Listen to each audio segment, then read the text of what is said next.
I want to just underscore my own gratitude for the speakers yesterday who not only set a great foundation for us this morning, but really led to some wonderful conversation at the tables, with such depth. And for me, it's a reminder that there are all too few opportunities for us on our own campuses to engage at length and in depth about the things that are dearest to us.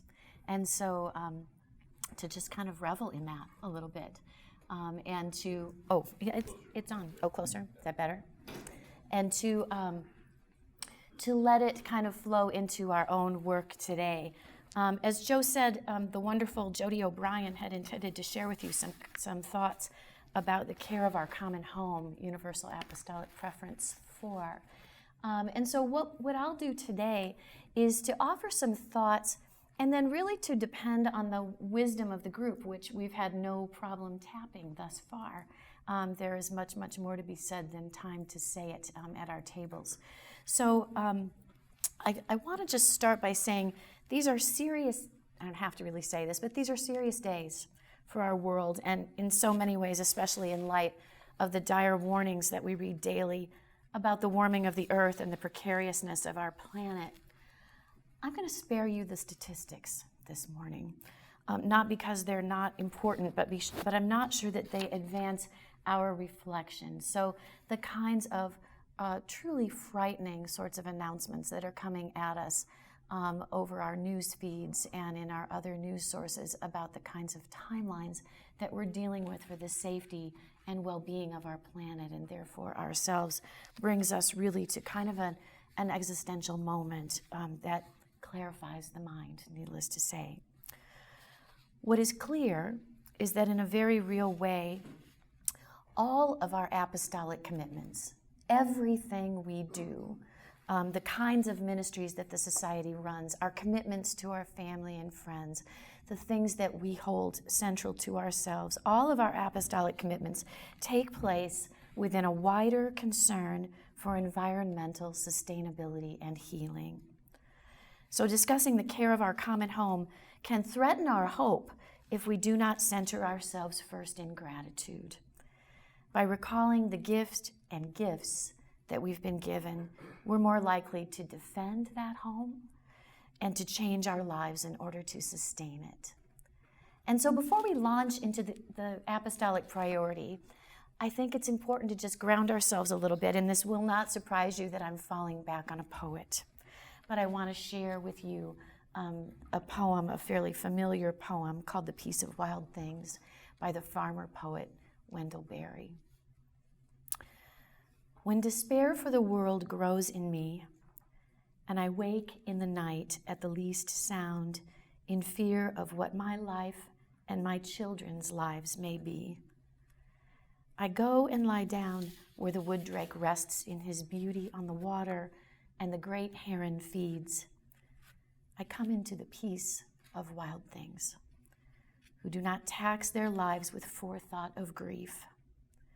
I come into the presence of still water, and I feel above me the day-blind stars waiting with their light.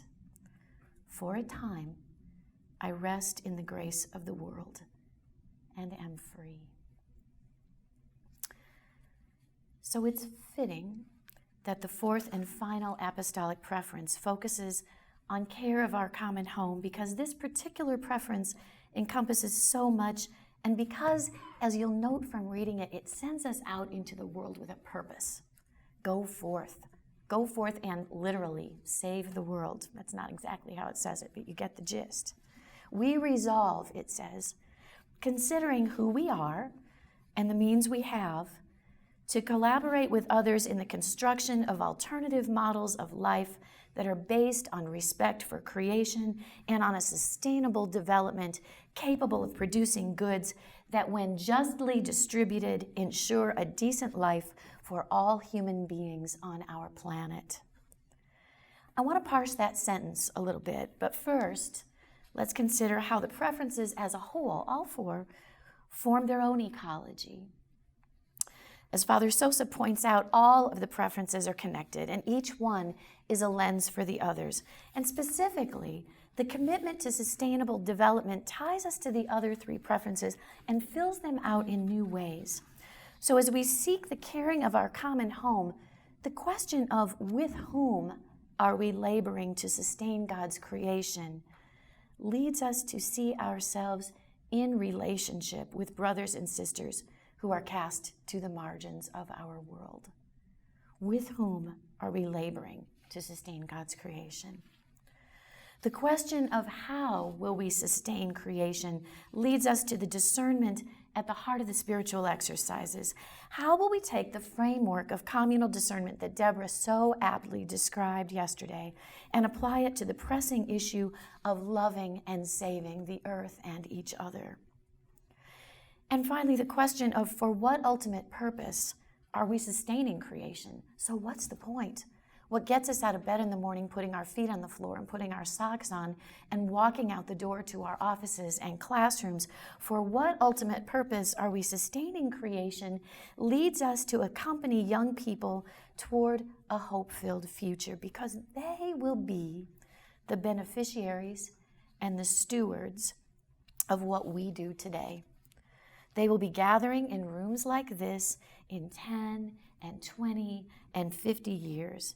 And the question for us is, what kind of accompaniment in this moment will give them the confidence and spiritual depth to undertake the next steps together? It's easy, I think, in our political debate or our civic exchange to break off environmental issues as though there's some kind of a separate category for consideration. You know, it's kind of how we talk about nature. You know, I love to get out in nature. We're in nature. This is nature. You know, this is the created world of which we are a part. And just as a little side parenthetical comment, years ago, I was with a friend in Japan, a Jesuit in Japan, in Kyoto, who was a school headmaster and also a poet. And we were walking through first the busy streets of Tokyo and then the temples of Kyoto and all this kind of stuff, and everything is kind of bustling around us. And I said, geez, you know, how do you find time to get away in some silence and write poetry? And he looked at me like I was from Mars. And he said, you don't go away to write poetry. You enter into the world to write poetry, which is exactly how he lived his Jesuit life. He entered into the world, not that he didn't need his retreats, not that he didn't need his time away, not that he didn't need his daily examen, but he entered into the world to write the poetry of his life and to encounter not nature as the other, but the created world as his own.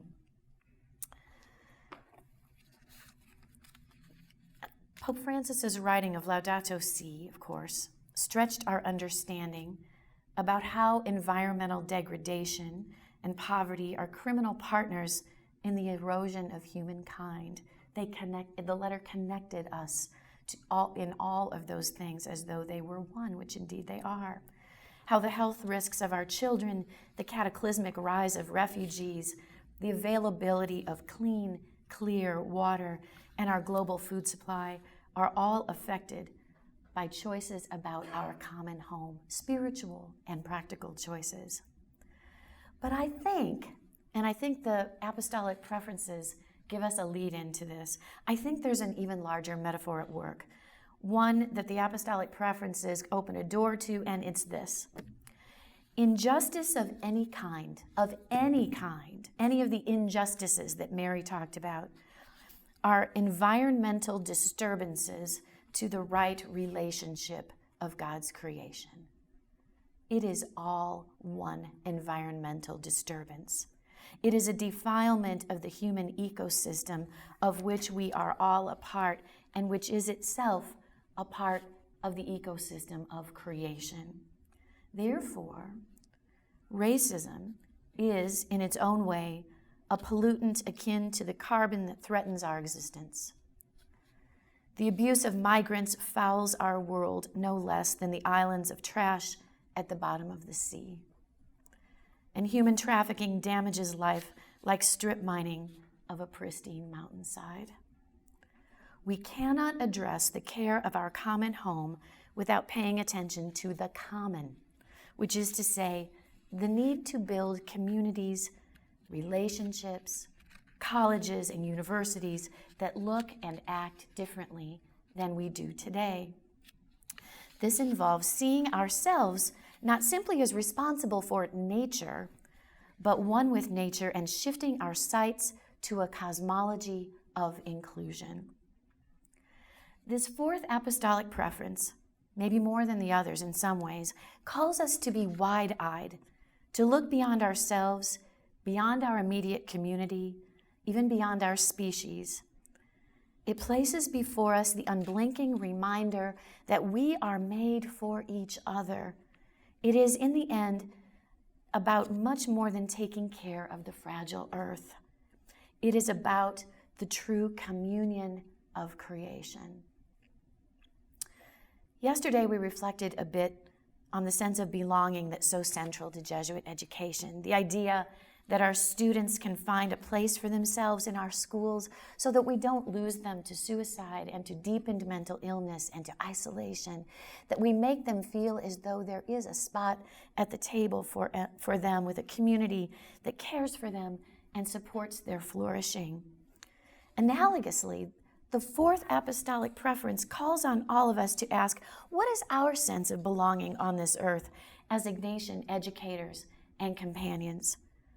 How do our schools together, not so much singularly, but together, fit into a newly envisioned ecosystem of education?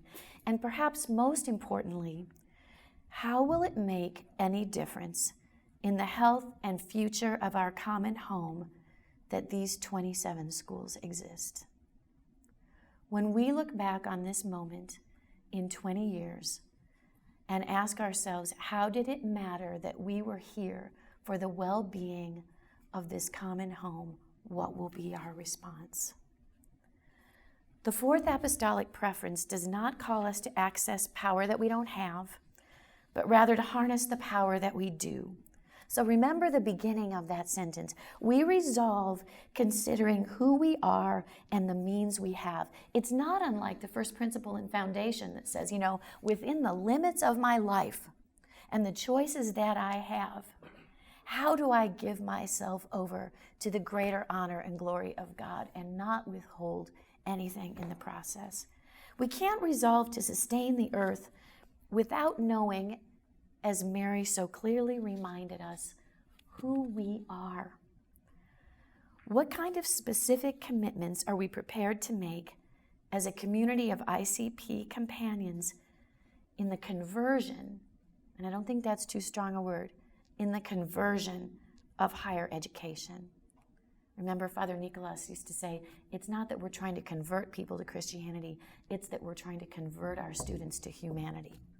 What kind of commitments are we willing to make as ICP colleagues in the conversion of our schools? Who are we really? How we care for creation as a principal lens for our work helps us to answer that question.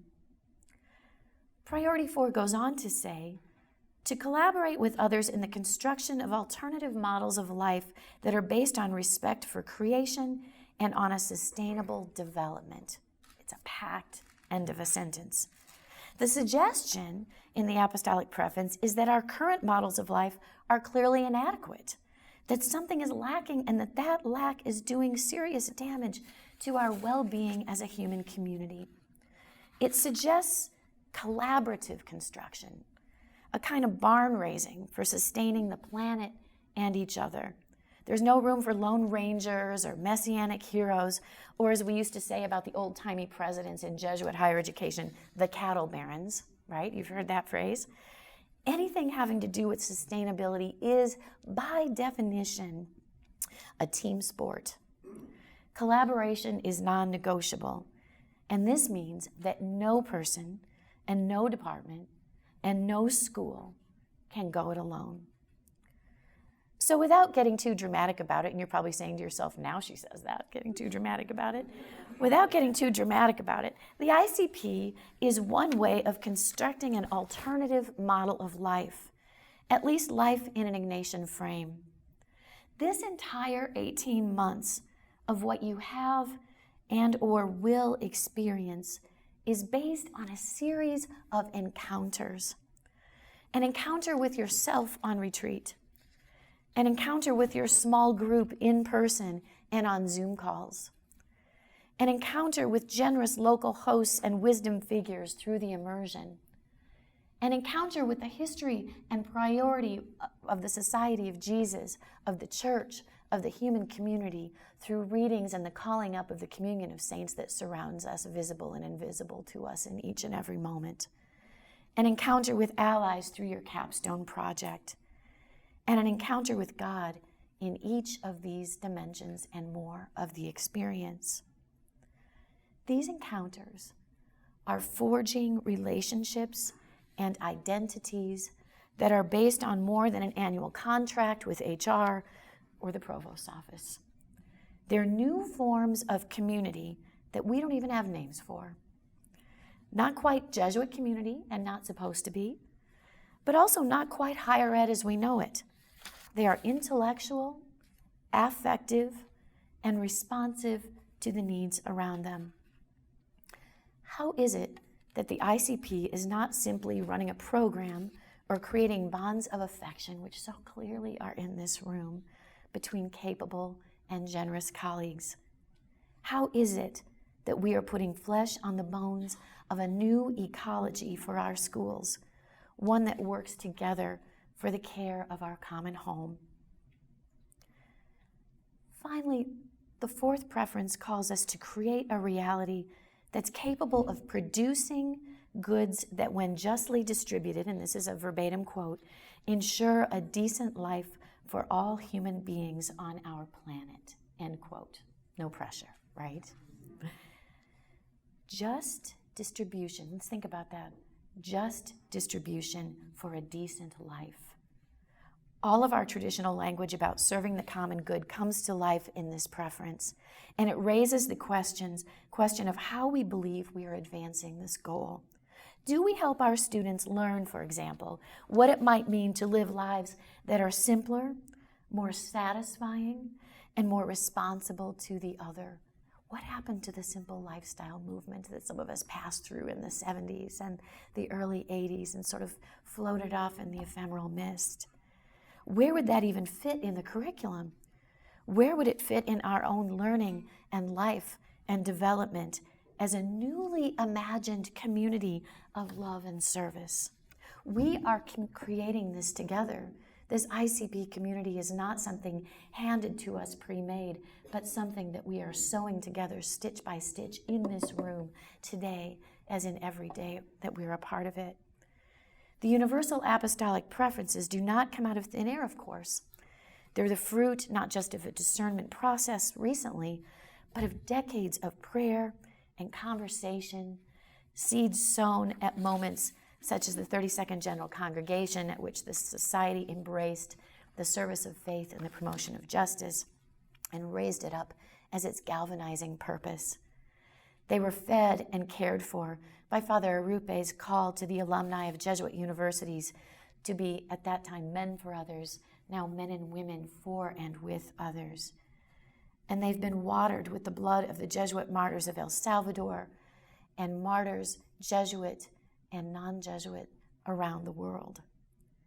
Each of these was a moment in caring for the creation of Jesuit higher education that is now our responsibility, and for making our schools coextensive partners in caring for God's creation as a whole.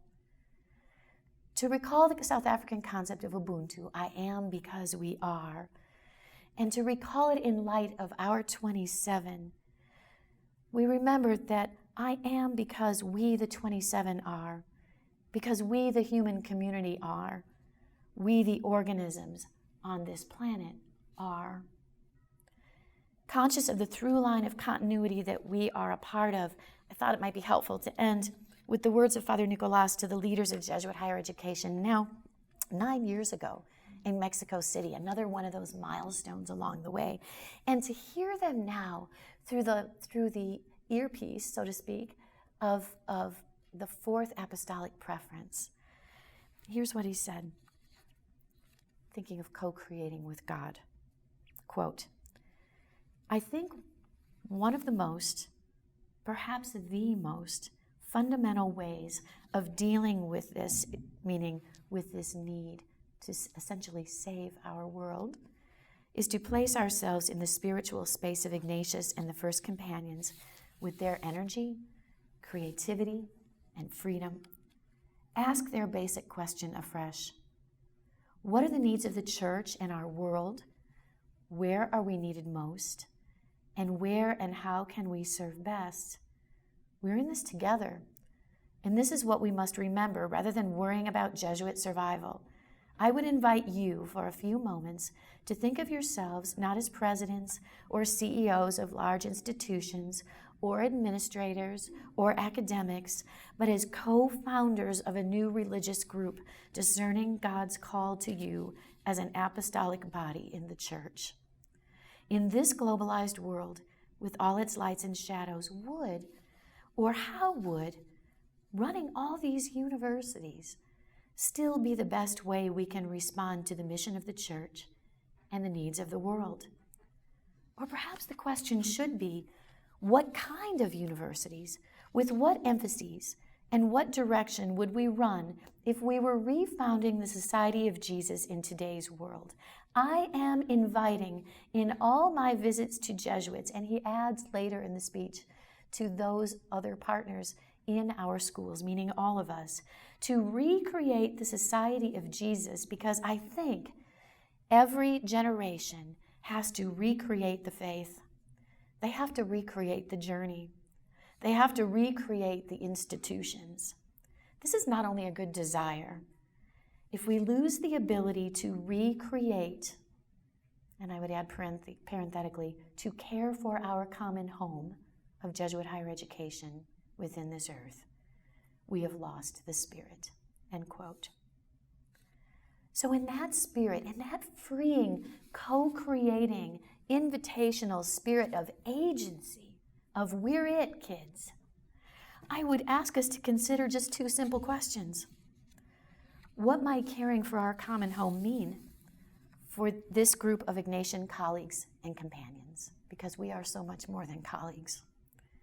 And what must change in our ecology of grace in order to respond creatively to this invitation of God? So I want to tell you that there are not a few mornings when I wake up and that same news feed is coming at me with the latest issue, whether it's specifically around environmental questions, or it's refugees, or it's guns, or it's violence generally, and it gets hard.